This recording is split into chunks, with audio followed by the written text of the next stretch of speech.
Allez, c'est parti, on va faire la suite. Donc, on va voir donc maintenant la partie SQL de préparation en fait pour l'analyse. Alors en gros, donc on a nos données dans BigQuery. Si je clique sur aperçu, là on a notre gros tableau avec les colonnes qu'on a gardées. Et on va devoir en fait, avant d'aller dans la partie Data Warehouse, on va devoir simplement, en fait, ce qu'on fait en termes de préparation, c'est que on va préparer un tableau. Ça peut être un ou plusieurs tableaux qui va contenir les données calculées ou les données dont on a besoin dans ce tableau en fait pour faire en fait ce dashboard. Et sachant qu'on a une station essence, le prix par station essence, la coordonnée, etc.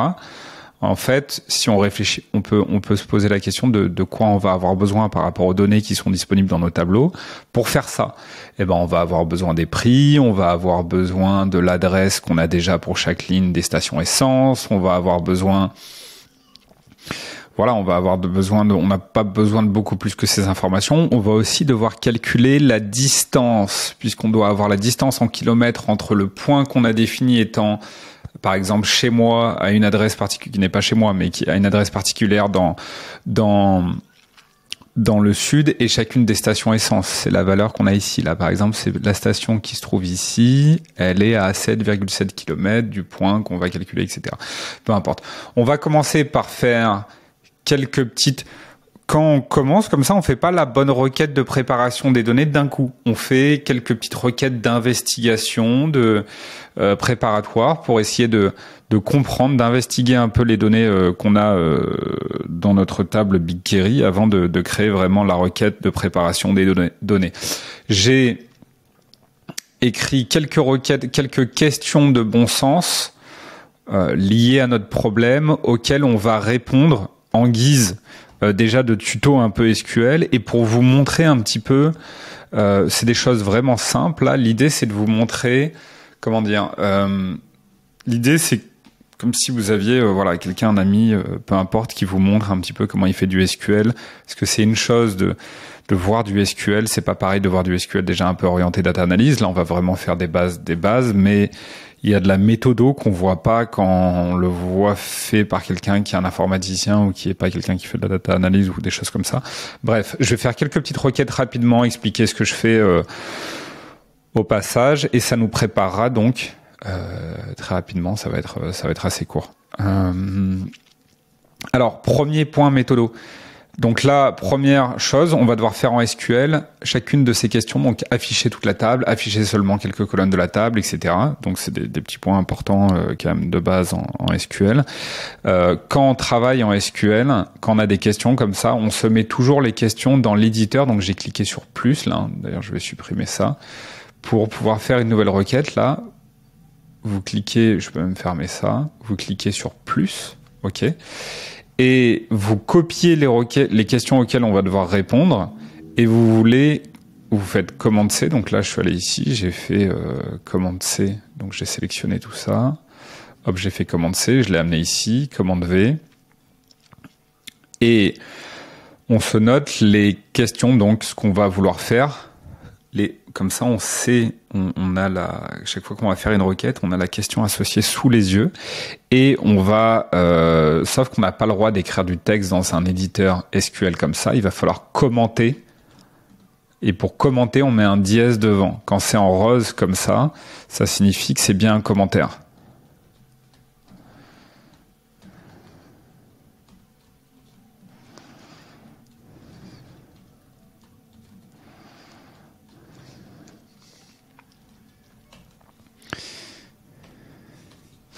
Ok, donc première question, afficher toute la table. Une requête SQL, ça marche comment? Ça marche comme ça. On fait un select pour dire je veux afficher toutes les colonnes et on va faire un from select, je sélectionne quelle colonne depuis une certaine table et là on a la table FR carburant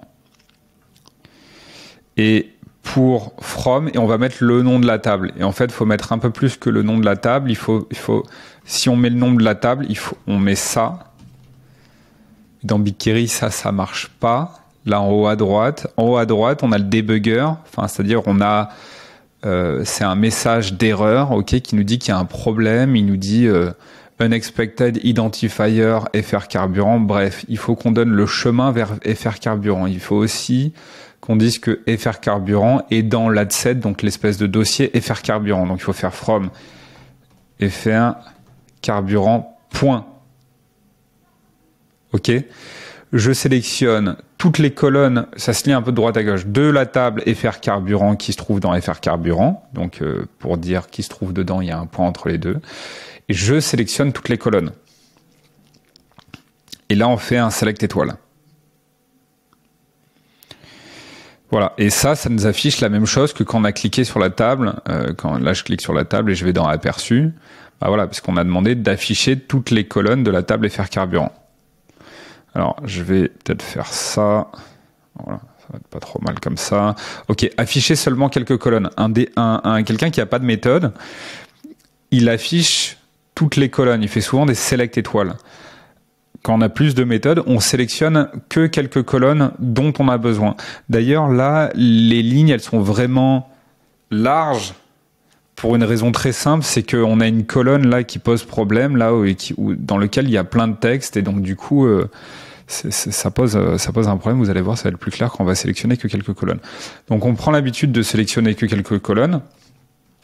Moi, je vais copier ça, hop, select étoile, from, je vais laisser une ligne entre les deux, select. Et là, alors, là il râle, je peux pas mettre de nouveau select étoile alors que c'est la même chose, parce qu'il veut pas qu'il y ait deux requêtes actives dans la même feuille. Donc il faut aussi commenter la première requête. Voilà, là il n'y a plus de problème sur la deuxième. Et maintenant, vous avez vu, j'ai commenté chacune des questions. Et là maintenant, je vais sélectionner que certaines colonnes. Par exemple, je vais sélectionner la colonne, je sais pas, si je voulais sélectionner par exemple que la colonne adresse et ville. Je vais faire adresse et ville.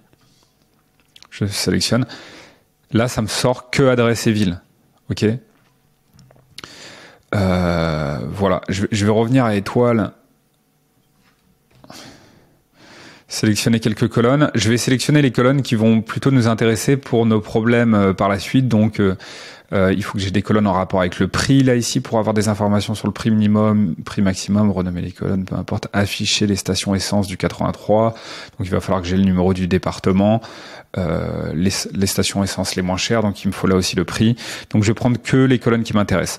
Code postal, ça peut être intéressant, c'est en rapport avec notre problématique, virgule. Donc, les colonnes sont séparées par des virgules. Code postal, l'adresse, elle pourrait être intéressante plus tard. La ville pourrait être intéressante plus tard. La latitude.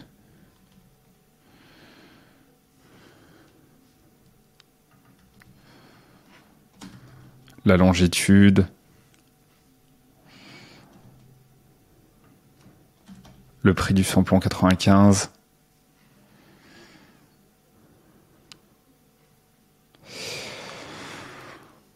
C'est déjà pas mal ça. Le département, nous, ça va nous intéresser. C'est le nom du département, ouais.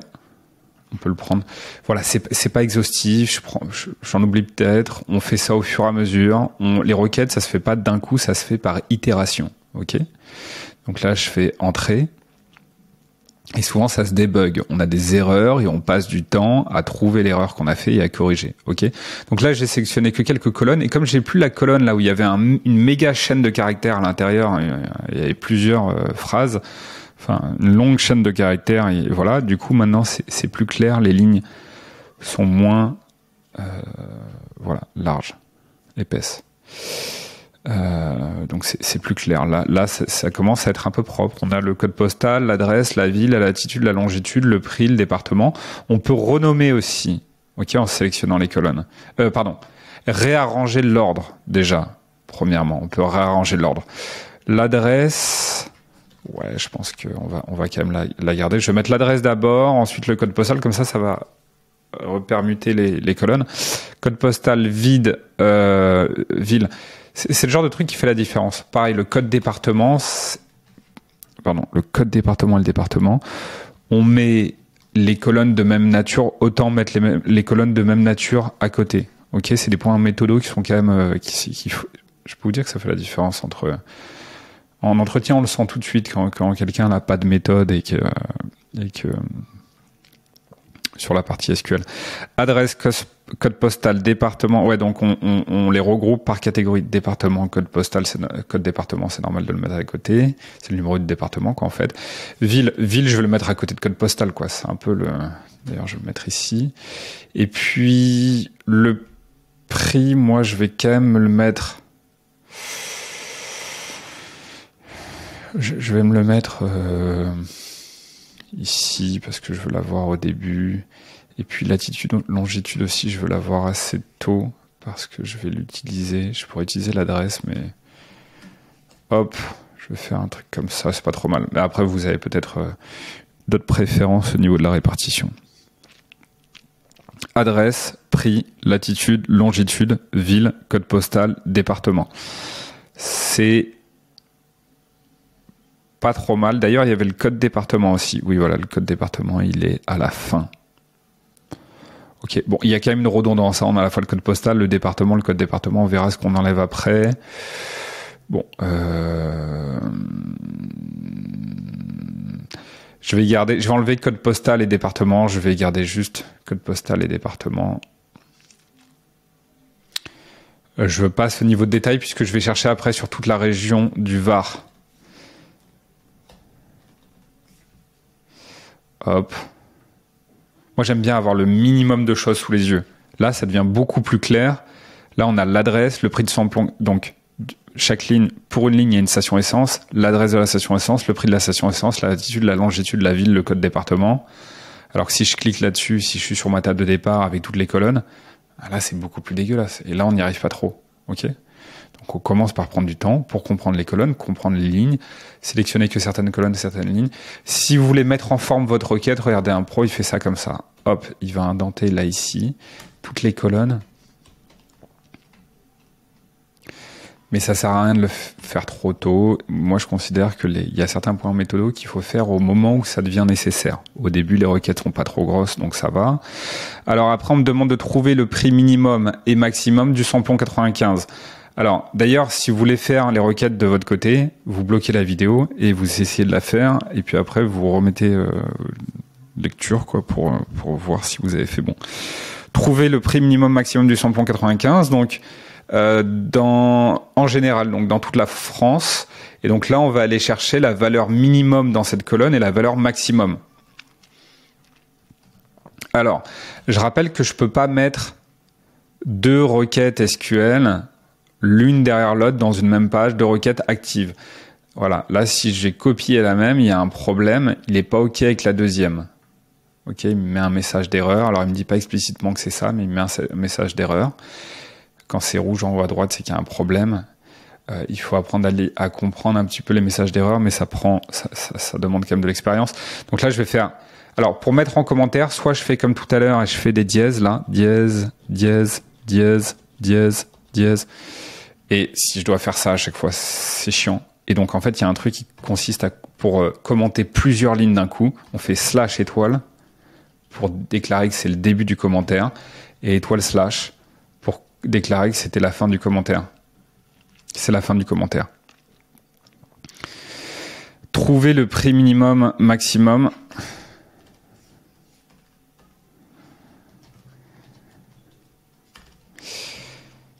Min.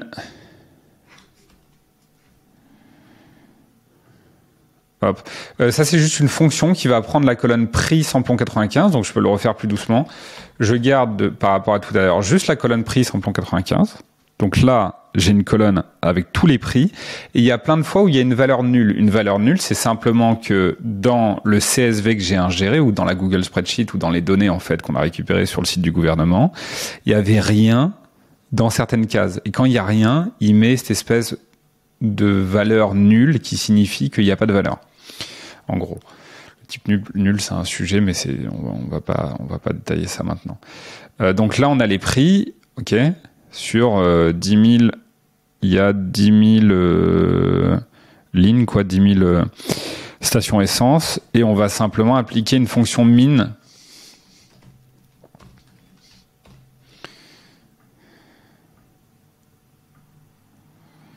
Voilà, le minimum, donc voilà, ça nous sort le minimum 1,765. Donc c'est le prix minimum en France du samplon 95 au litre. Ok. Et le max, c'est quoi? Alors mine, ça va prendre toutes les lignes et ça va appliquer une fonction. Ok, c'est une fonction qui calcule le minimum. Pour trouver des fonctions comme ça, c'est pas mon propos là ici, c'est juste de faire un petit peu, de montrer un peu de méthodo et puis de faire un petit peu des petites bases du SQL un petit peu orienté data analyse. Donc c'est pas mon propos vraiment de faire un tutoriel précis, je veux dire sur ces sujets-là, mais en gros, quand vous cherchez un truc, il faut aller sur la documentation. L'erreur des débutants et même des profils juniors et tout, ça consiste en fait à ne pas aller voir la documentation et à taper des trucs sur Google et aller voir alors je sais que c'est une erreur en fait de dire qu'il faut aller voir sur des forums, des choses comme ça. On va d'abord voir sur la documentation officielle. C'est une source d'information beaucoup plus fiable. Et si on écrit minimum BigQuery, ok, vous écrivez ce que vous cherchez et BigQuery. Et vous allez chercher la documentation officielle et je la vois pas ici. Donc je vais le taper derrière BigQuery minimum. Est-ce qu'on voit la documentation officielle? Non. Donc je vais rajouter fonction. J'ai plus l'habitude de l'écrire en anglais. Minimum query function. C'est rare que je tombe pas directement sur la documentation. Ça, c'est balèze. Je vais écrire min tout court, mais du coup... Ah mince, j'ai pas écrit BigQuery, j'ai écrit query, je comprenais pas. BigQuery, voilà. Donc là, on tombe directement... quand il y a ce symbole-là, ça, c'est la documentation officielle. Ok. Et là, on a toutes les fonctions dites d'agrégation. Ok. Et parmi ces fonctions d'agrégation, il y a min, max... somme, et là il y a en anglais la description rapide des fonctions d'agrégation.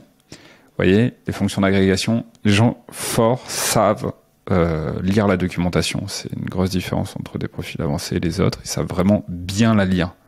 C'est une chose de savoir la lire, mais c'est autre chose de savoir parfaitement la lire et de se...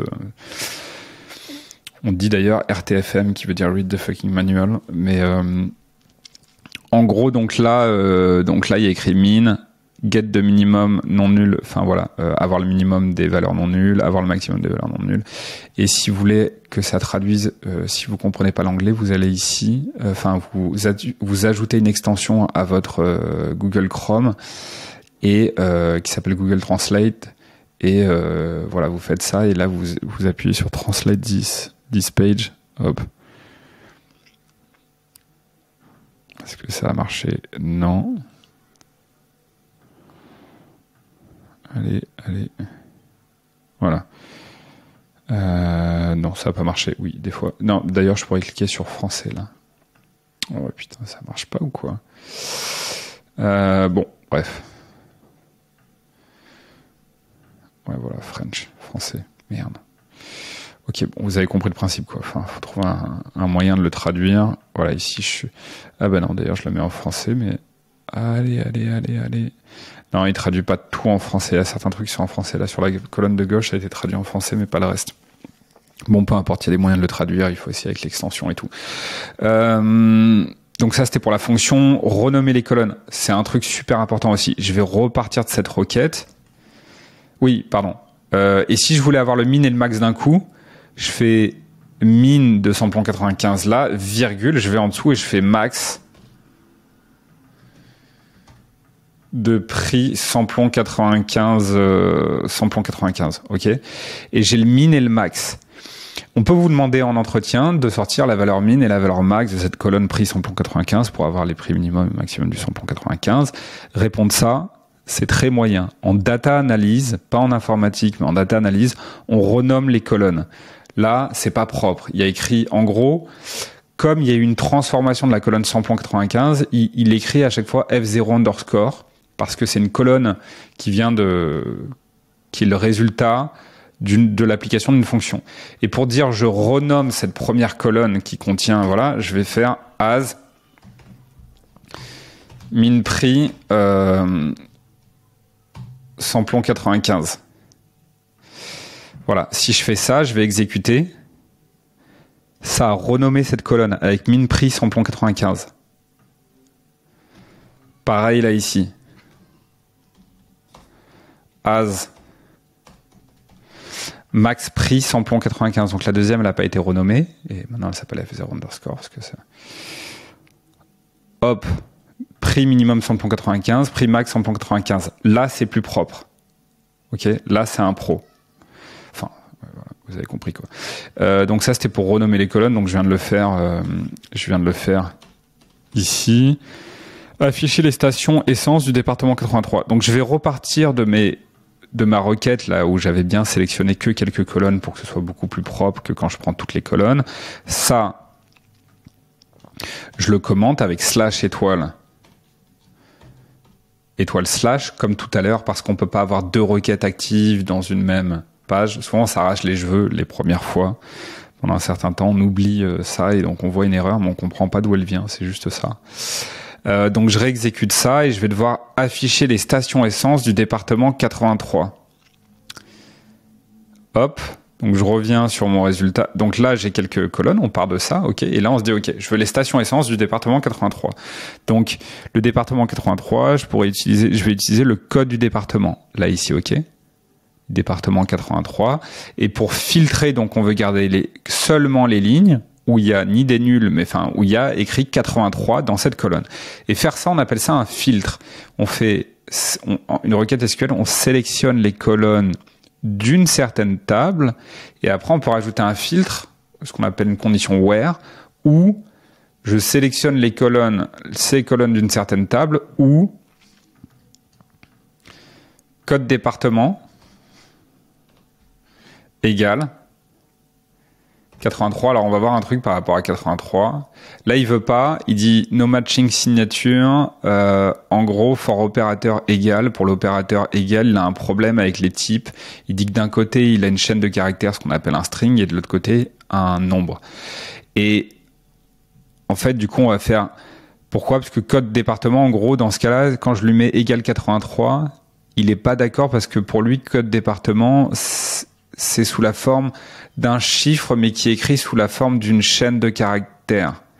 Et donc, je peux pas lui mettre à droite un nombre, alors que lui, il voit pas des chiffres, il voit des chiffres, mais comme des chaînes de caractères. Et pour ça, il faut mettre entre petits guillemets.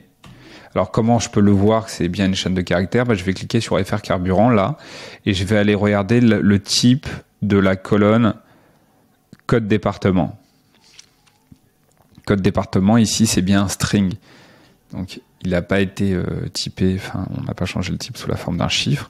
Et là, je vais faire exécuter.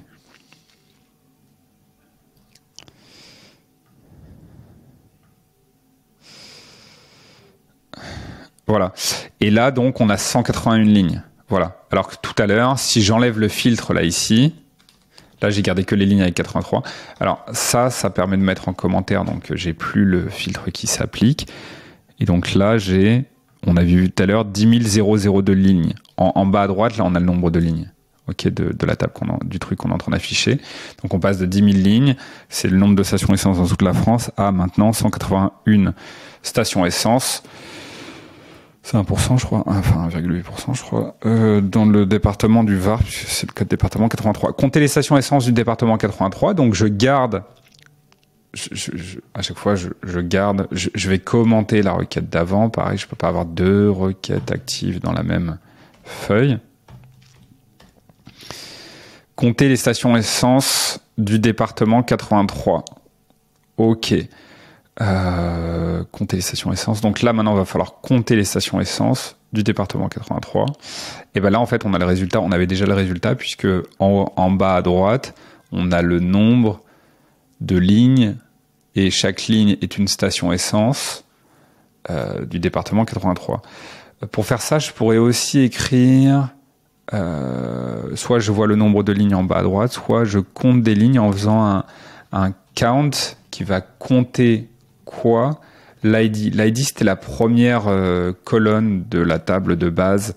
Et donc, je peux faire ça et on devrait voir la même chose qui est 181.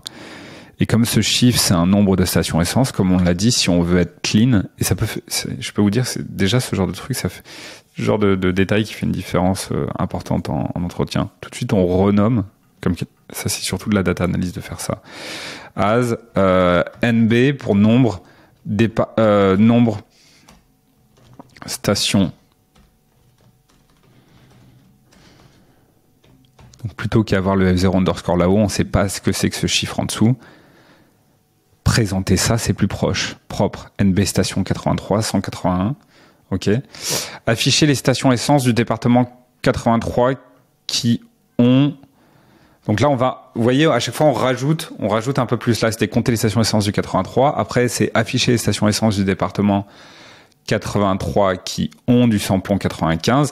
Et vous voyez, et après, c'est trouver la station essence. Enfin, et en fait, si on nous pose directement cette question en entretien, un pro, il va d'abord, une question un peu plus complète comme ça, il va d'abord calculer les stations essence il va d'abord sélectionner les stations essence du département 83 et après faire qui ont du samplon 95.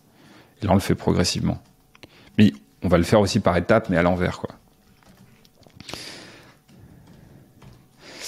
En fait, la clé, c'est de décomposer, en fait, quand on a un niveau, en fait. En fait, par rapport à un gars qui fait de l'informatique ou un pro, en fait, ce qu'il va faire, c'est qu'il va décomposer le pro en sous-problèmes plus simples. Les stations essence du département 83 qui ont du samplon 95, bon, là, ça reste les bases, hein. Mais c'est toujours intéressant à voir faire afficher les stations essence du département 83 qui ont du samplon 95. Alors, qui ont du samplon 95, alors, à chaque fois, moi, je veux reavoir quand même mes colonnes sous les yeux. Et donc, j'ai une première condition pour avoir gardé que les lignes du département 83. Et qui ont du samplon 95, je vais faire... En gros, c'est équivalent à garder les lignes où le prix samplon 95, cette colonne est non nulle. Il y a une valeur dedans. Par exemple, là, ici, il y a des valeurs. OK, donc on était à 181 lignes, mais il y a des lignes où il n'y a pas de samplon 95. Donc, pour ça, on va mettre un deuxième filtre. On va dire et aussi, on écrit ça end, OK, prix samplon 95, donc une condition sur la colonne is not null. OK, pour dire cette colonne n'est pas nulle. Voilà. Adresse, prix samplon 95, latitude, longitude, ville, code département. Voilà, donc là, il en reste 52. OK, station essence dans le Var, répertoriée en tout cas dans ce fichier où il y a du samplon 95 avec le prix qui est renseigné. Trouver la station essence la moins chère pour le samplon 95. Voilà. Pour le samplon 95 du département 83. Alors, la moins chère, donc, on va aller faire slash étoile.